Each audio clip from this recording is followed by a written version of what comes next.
자, 이제 이 긴 글이 어떻게 쪼개지는지도 봤습니다. 쪼개보기를 통해 가지고 제가 여러분들께 좀 설명드리려고 하는 거는요. 글이라는 게 지금 보세요. 글이라는 게요. 문제 풀 때는 막상 많은 정보가 필요하지 않아요. 이 16번도 그랬고요. 17번도 그래요. 문제 풀 때 필요한 정보는 긴 글이 필요하지 않은 거예요. 근데 여러분은 핵심적인 근거로 가지고 답을 찾는 게 아니라 되게 글을 왔다 갔다 거리면서 감으로 문제를 푸는 경향이 있거든요. 그거를 없애야 됩니다.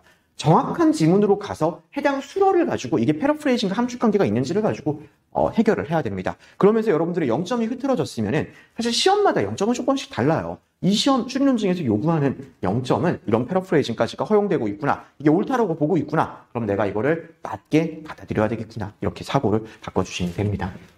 이번에는 이제 19번 문제입니다. 19번 문제 한번 볼게요. 역시 다음 글을 토대로 선지가 옳은 건지 틀린 건지 판단할 수 없는 거 고르라고 되어 있습니다.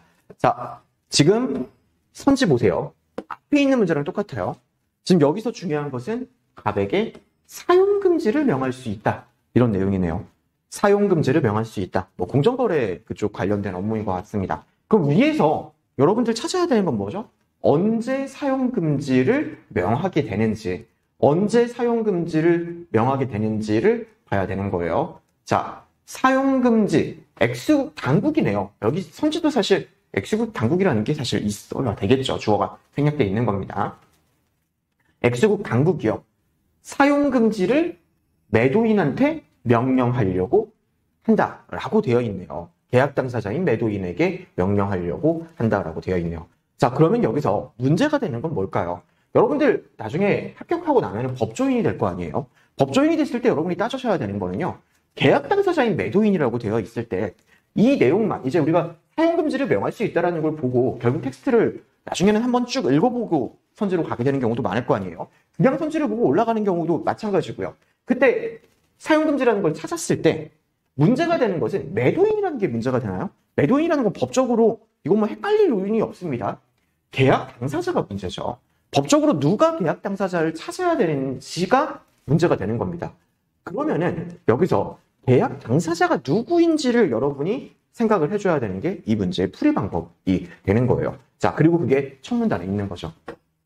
뒤에 보시면요. 원래는 이게 설 1, 설 2, 설 3 나눠가지고 계약 당사자가 달라져 있어가지고 눈에 확 들어오는 문제긴 합니다. 어쨌건 중요한 거는 사용금지를 계약 당사자인 매도인에게 명령하려고 하는 건데 지금 이 지문에서는 계약 당사자를 누구라고요? 플랫폼에 게시된 계약의 조건이나 내용을 봐가 누구인지를 봐야 되는 거예요. 밑에 한번 보겠습니다. 숙박 예약 플랫폼이 있고요. 소비자가 검색할 수가 있어요. 그리고 을이 숙박가격 판매 조건을 등록을 했고요. 그랬는데 환불받지 못한다는 게 있어요.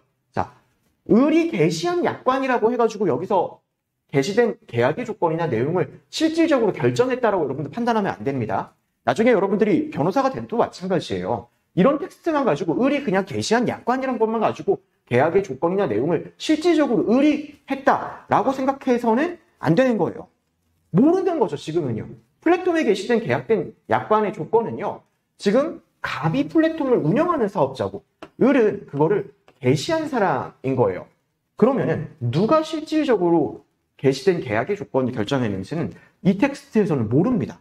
자, 그 다음에 밑에 한번 보죠. 선지에서는요. 결국 선지에서 앞에 있는 경우가 갑이 플랫폼에 게시된 계약인의 조건이나 내용을 실질적으로 결정했다가 나와 있어야지 갑에게 사용금지를 명령할 수 있다가 나올 거예요. 근데 신용결제를 받는 사업자가 갑이다라고만 나와 있어요. 추가된 정보는 신용결제를 받는 사업자가 갑입니다. 지금 여기서 원리는 계약 당사자한테 사용금지를 명령하는 거예요. 계약 당사자가 갑인지를 확인해 주니까 텍스트에서 계약 당사자는 뭐라고요? 계약의 조건이나 내용을 실질적으로 결정한 자라고만 나와 있습니다. 근데 밑에 여기 내용을 우리가 수로 중에서 계약 조건을 보려고 했는데 계약 조건을 누가 게시했는지는 안 나와 있어요. 그럼 여기서 신용결제를 갑이 받는다고만 해가지고 뭐 게시된 계약 조건 내용을 결정한지는 모르니까 옳다라고 판단해서는 안 되는 거죠. 틀린지도 몰라요. 지금 이 텍스트 가지고는 모르는 거예요. 그래서 이 문제에서 정답은 어떻게 되느냐?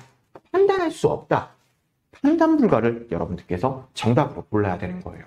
자, 이 문제 여러분들 원리 활용이 쓰였습니다. 원리 활용이라는 건 뭐냐? 계약 당사자한테 사용 금지를 명령한다. 원리는 뭐다? 계약 당사자는 계약의 조건이나 내용을 실질적으로 결정한 자다. 여기 나와 있는 사람이 갑이 실질적으로 계약의 조건이나 내용을 결정했냐? 이 부분을 확인해 줘서 모른다라고 판단해 주는 거죠. 자, 근데 여러분들 이것도 틀린 분들이 많고 질문 들어오는 분들이 있더라고요. 물어보는 지점은 동일합니다. 선생님, 지금 갑이 숙박예약 플랫폼을 운영한다고 하니까 그냥 게시된 계약이나 조건이나 내용을 실질적으로 결정한다고 볼 수 있는 것 아닌가요? 자, 여러분들, 지금 제가 뭐라고 말했죠? 물어보는 사람은 뭐라고 물어본다고요? 볼 수 있는 것 아닌가요? 여러분들 추리 논쟁 할 때요.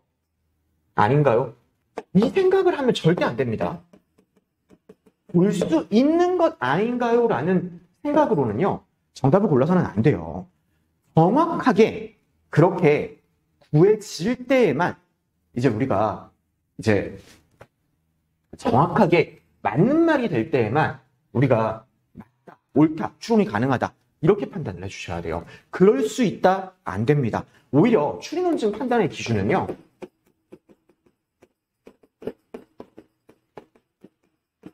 추리 논증 판단의 기준은요. 이제 아닐 수가 없어야 됩니다. 반드시 그려야 되는 거예요.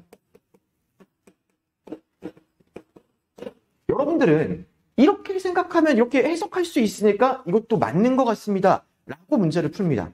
그게 여러분들 문제풀이를 어렵게 하는 거예요.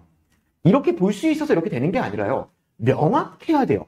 지금 여기서는 거꾸로 이런 생각을 해야 돼요. 갑이 숙박 예약 플랫폼을 운영한다고만 하지만 각 업체는 별도로 있고 그 업체마다 을이 오히려 실질적으로 계약 조건이나 내용을 결정할 수 있는 권한이 있는 경우도 가능하잖아요. 즉 갑이 실질적으로 결정한 자가 아닐 수도 있는 거예요. 여기서는 모르는 거죠.